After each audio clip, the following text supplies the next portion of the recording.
Good evening, Mr. Chairman, ladies and gentlemen. We have one witness, the Executive Director of BACOG, who will be testifying for approximately 20 minutes. And I will have a very brief summation following that, and we will be through. All right, thank you. That's Attorney Barry. Will all the speakers please give their Village name Attorney for North and Barrington. if they're representing somebody, who they represent.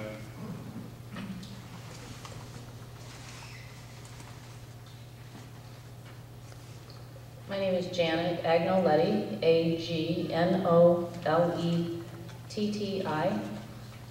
I'm the Executive Director of the Barrington Area Council of Governments, which is a regional planning organization. We have 9 member governments, 7 municipalities, including North Barrington and 2 townships.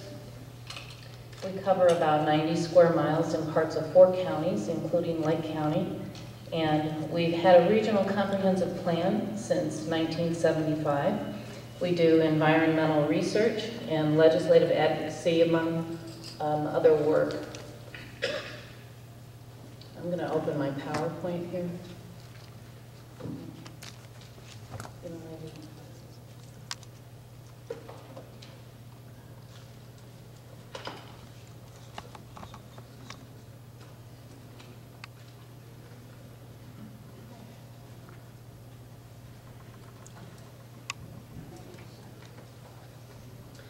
In terms of my background, I've been the Executive Director of BACOG for about 12 years. I have a master's degree in City and Regional Planning and over 25 years of experience in the field.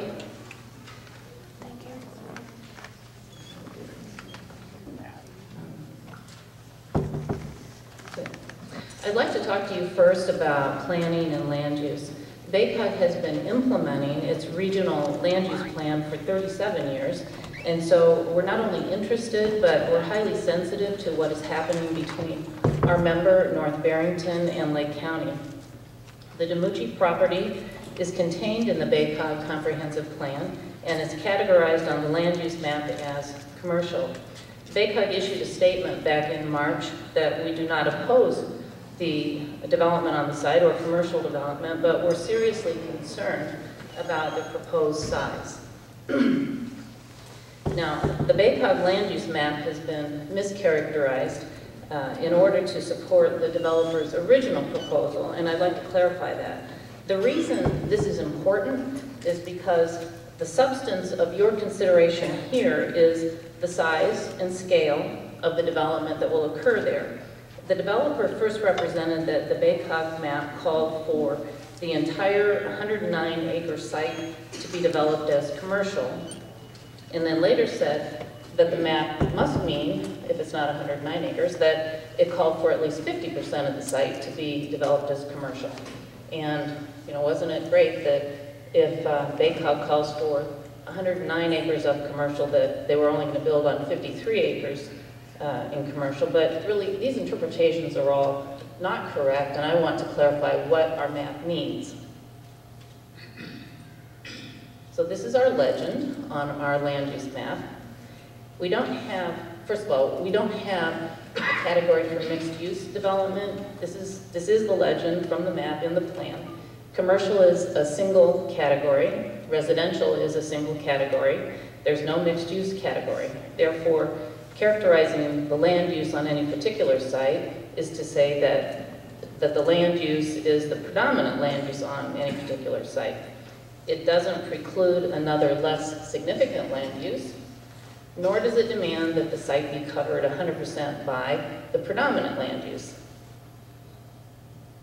The BACOG map does show the Dimucci property as commercial land use, and that is the predominant land use. So predominant land use could mean that there are also other less significant uses, such as residential or office research or something else. And perhaps more significantly, the BACOG map does not call for 109 acres to be covering built commercial development. Predominant land use could be 10 or 20 acres or 50 or more. It could be anything.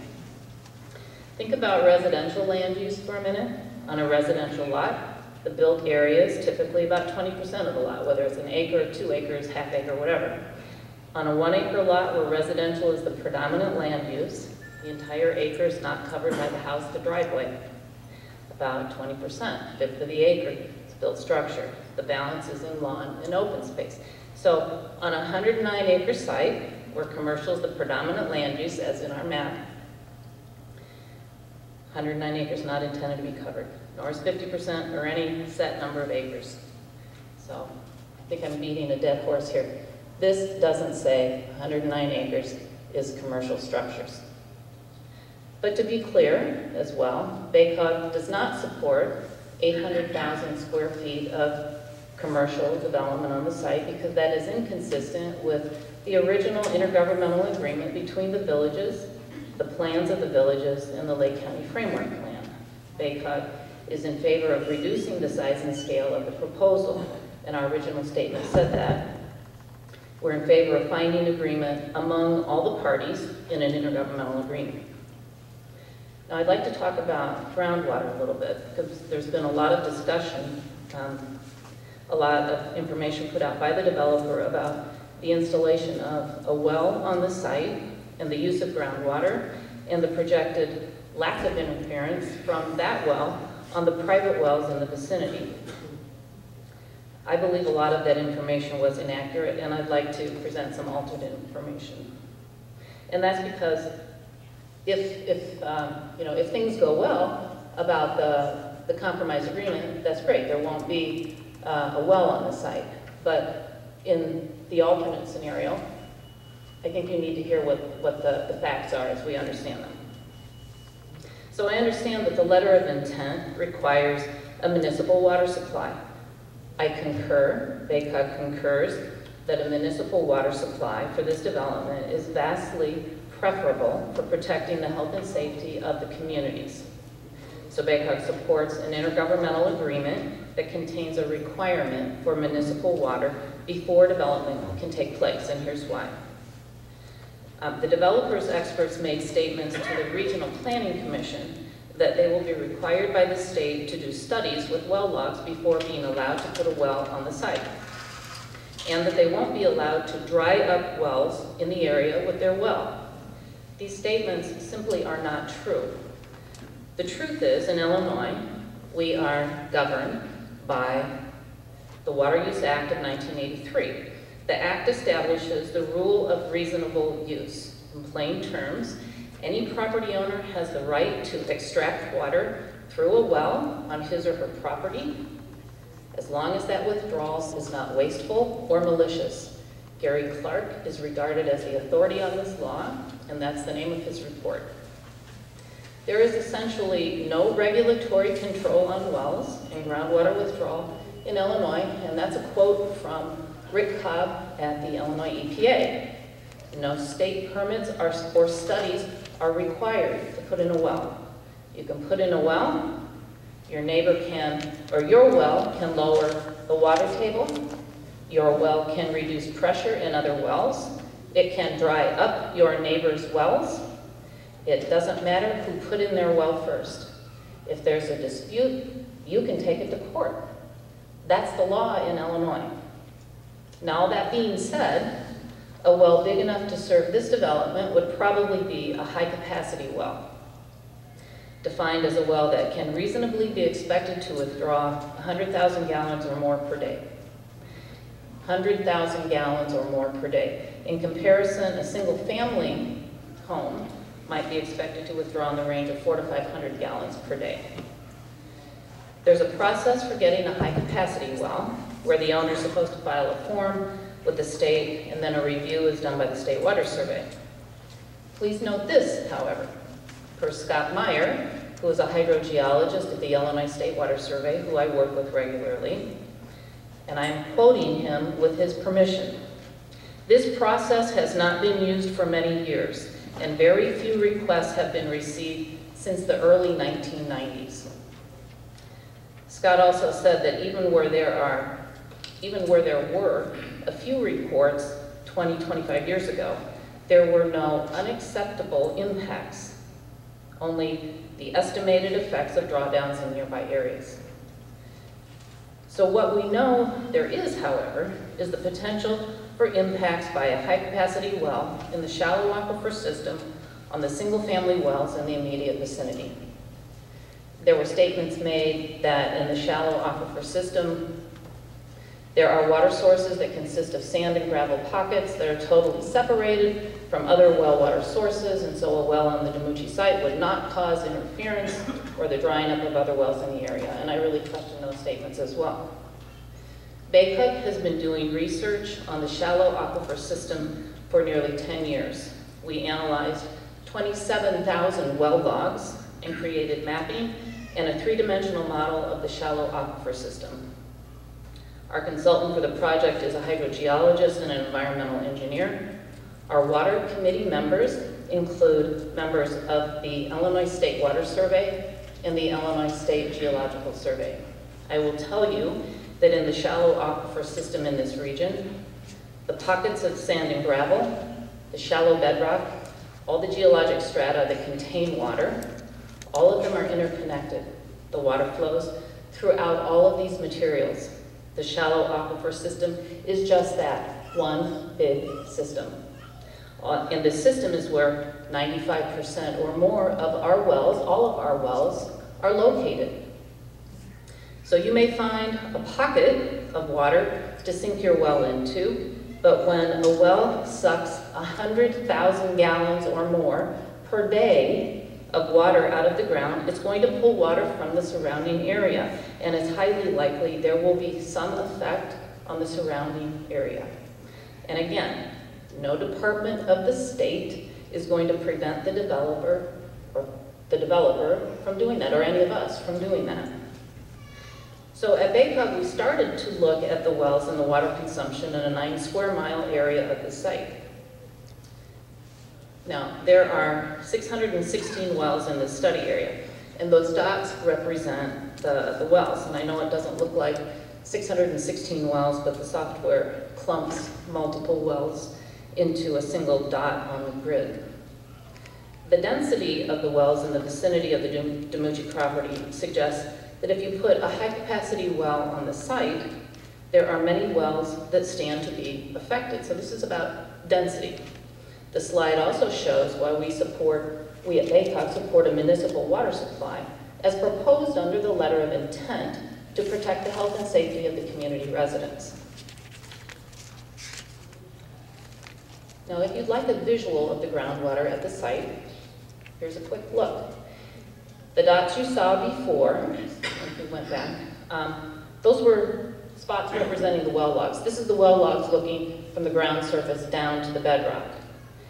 The dots were the well logs from the State Water Survey, and again, going down below, classified into aquifers and non-aquifer material. The blue is the aquifers, the brown and tan are aquicludes and aquatards, terms that the developer used as well. They are aquicludes and aquatards are soil materials like clays that are saturated with groundwater, but you can't pump water out of those materials. What I'd like for you to see is this. How many wells there are in the vicinity of the project site that could be affected by a well pumping 100,000 gallons a day or more, and two, how the water, the blue, seems to be connected. If you drew a line horizontally, like horizontally across at any elevation, you'd be connecting those pockets of sand and gravel, or those aquifers, where water's flowing horizontally below ground. They're not separate and distinct little pockets, blurbs of water. It's one big connected system. And very quickly, if you put the bedrock, the top of the bedrock in this model, that's the bedrock. There's the potentiometric surface, or the water level surface, and there is the topo, the ground surface. Kim Lask from Marcus Engineering said at a previous meeting that water supply would come from a well, and if there was an impact on the residential wells in the area, the developer would consider going to a deep well at 1,000 or 1,200 feet below ground surface. Ms. Lask also said the developer would need permission from the state to drill a well and get a permit, and I'd like to address these statements. To my knowledge, again, there's no permit or permission from the state needed for a well. So she might have been referring to that now defunct high capacity well review procedure, I don't know.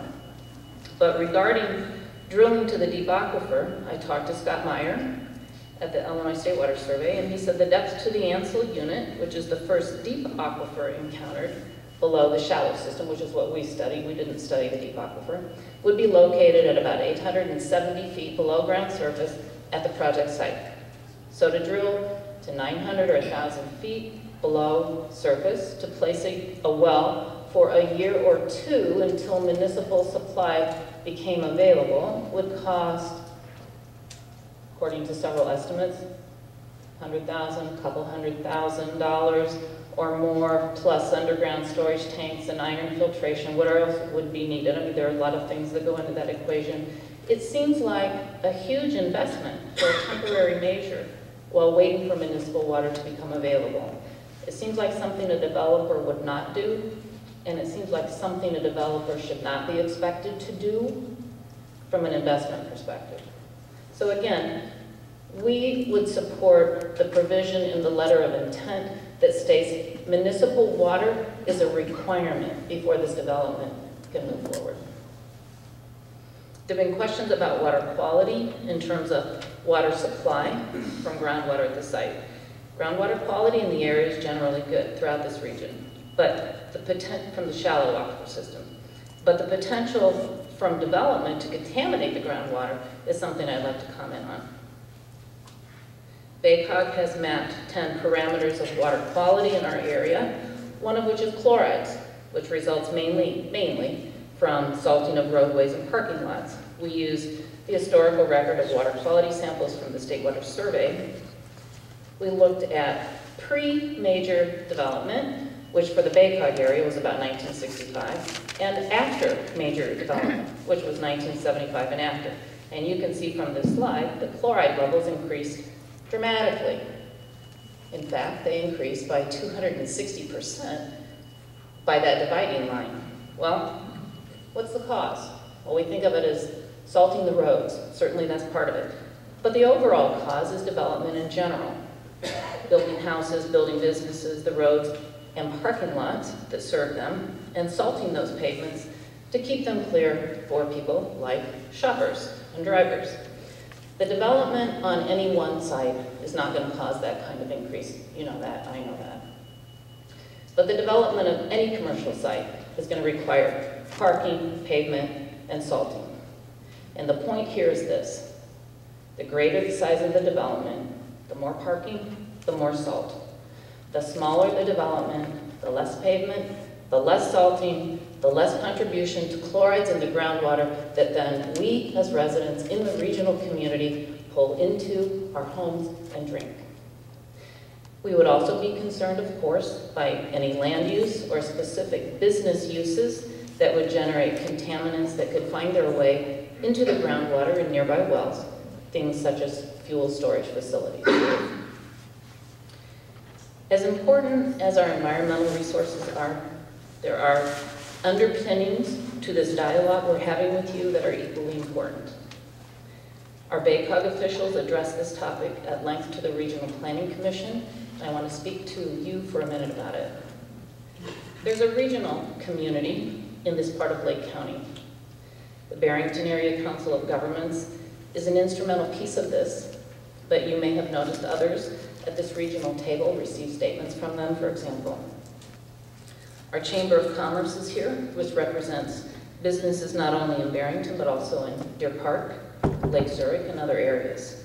Our environmental organizations are here at this regional table. Citizens for Conservation, Barrington Area Conservation Trust, our watershed partnerships. We're all on the same page in terms of goals for this region, and we have regional alignment in our planning. We work with each other, we work things out, and that has been the case for many years in the BACOG area. It's why we have what we have in this region. Our planning is intricately tied to your planning. And what you do as a county not only trickles down, but sometimes stomps down on what we envision with our residents and our organizations for our communities. So at BACOG, we want and we depend on Lake County to be our partner in that planning. Our two villages had an IGA on the Dimucci property that was lauded in the Lake County Framework Plan. The fact that we've had this controversy over the county not honoring the IGA or including the villages in this process speaks to the disruption of the cooperation we previously shared with Lake County. We were dismayed at the loss of that positive relationship, and we hope this was merely a stumble in the road. At BACOG, we remain committed to the idea that development is local, its impacts are local, and decisions about it should remain local. The BACOG Comprehensive Plan and Map recognize that this site will be developed as commercial. But just as our BACOG member governments have been restrained from overdevelopment in their own jurisdictions by proposals that didn't fit with the character of the region because of the BACOG plan and regional planning, so do they remain committed to several ideas. That local people know what is best for their communities, and those are the people who should be the decision makers, because the impacts are local and control should be local. That scale is a critical issue. That overdevelopment of the site would be problematic for the entire region, and that environmental protection is one of the highest goals of this entire region and the county, and that taken together with existing residents' interests in protecting their groundwater wells and their property values, that municipal water needs to be the sole water supply to the development as laid out in the letter of intent. We also know you recognize, because of all the organizations, residents, and officials who've been here, that this case is not just about North Barrington and Hawthorne Woods and Lake County. It's really about all your municipalities and the relationship and trust they'll have with you from this point forward. We hope that a new IGA, one that the villages and the county enter into, all of the parties, will reflect all of these ideas. Thank you very much for your time.